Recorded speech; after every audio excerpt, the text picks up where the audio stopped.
you here to celebrate what has become Minecraft. It began as a simple idea. Sorry, but you know you should use the old logo because it's a bit more evolvey, I guess. Right, fine. The game had a randomly generated world filled with grass, dirt, and an awful lot of stone. You could destroy blocks and place blocks. The spark was there, but it needed more. Yeah, like squids. Stop it. Shortly after, more things appeared like trees, water, clouds. Lava. Yes, lava. The world looked a little more natural. This was the creative mode in single player, but something was missing. TNT. No other people. Tests began with a multiplayer version. People could now play together. New items and blocks were also added.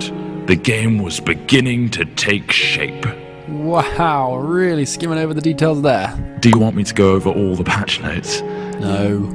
The wiki page won't load anyway. Moving on, the game now had multiplayer and creative single player. But there was another element that Notch wanted. Survival. Work began on making the game more challenging. Zombies and skeletons were put in, but they could not attack.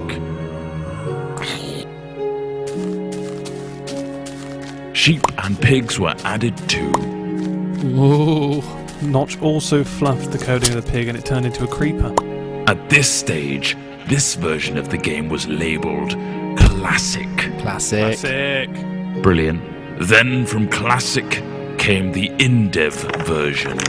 What on earth does that mean? No idea, not important. Dynamic lighting was put in, a new sound engine, and more importantly, crafting was introduced. Then came InfDev. Sorry, what? InfDev introduced a big feature to the world, infinite terrain. No longer was the player constrained to a square world, but now it stretched endlessly. Ore was randomly placed in the world to discover, and other tweaks and introductions were made, like 3D clouds, minecarts and tracks, and also dungeons. Then, the first major version of the game was released. Not like released, but just available? Yeah, pretty much. Fridays became Secret Fridays, where random things were added. The first being Redstone, which allowed complex circuitry to be created. What, like that thing? No, that's ridiculous. Snow worlds were added, so were boats and cows, along with a whole host of new items. Oh, and slimes. Those bloody hopping things. Then, in Alpha, the survival mode was brought to multiplayer for the first time. This allowed for players to battle monsters and survive the night together.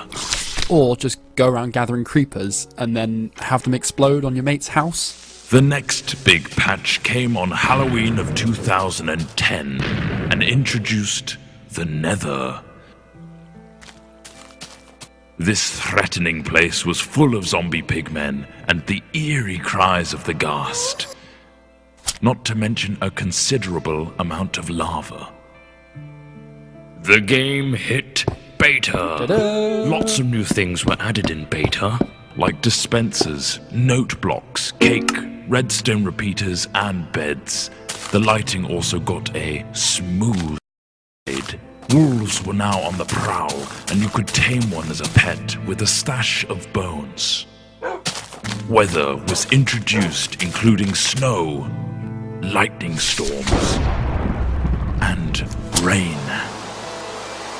Oh, look how cute that wolf is shaking off the rain. Aw. We finally found ourselves in 1.6 with the introduction of maps.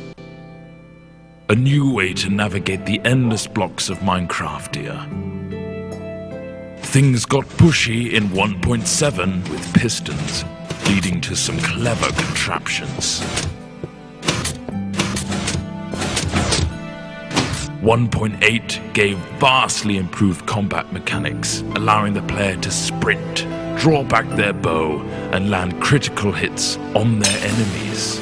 A new terrain generator was added, along with quirky NPC villages and mighty strongholds. And now comes the end. A true challenge awaits you in this unforgiving realm. But that is something you'll have to discover for yourself. The next page is yours.